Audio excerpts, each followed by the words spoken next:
You see two-stroke engines constantly. They power weed whackers and chainsaws, model airplanes, boats, and all sorts of other stuff. The reason why they're so popular is because they have an incredible feature.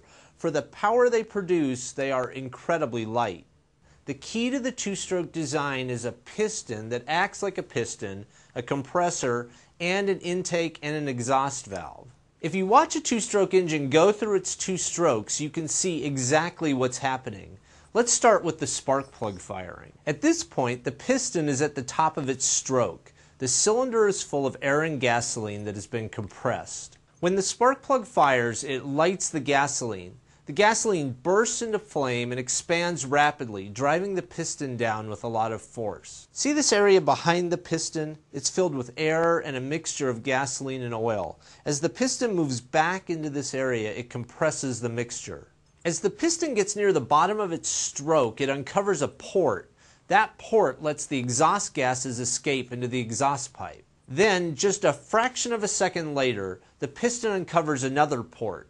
That port lets a new charge of air and gasoline into the cylinder. Now the piston starts moving back toward the spark plug, compressing the air and gasoline mixture so the spark plug can fire again. This cycle repeats thousands of times per minute. You can see that the piston is doing three things besides being a piston. It's an intake valve, an exhaust valve, and a compressor. Because the piston is doing so many different things, it makes the engine incredibly light. You can also see that the spark plug fires once for every rotation of the crankshaft. That's twice as often as the spark plug fires in a four-stroke engine. So not only is the two-stroke engine intrinsically lighter than a four-stroke, but it also has twice the power. The other advantage of a two-stroke engine is that it can work in any orientation. As long as fuel is flowing to the carb, this engine is completely happy to work right side up or upside down. So that's how a two-stroke engine works. I'm Marshall Brain, and that's how stuff works.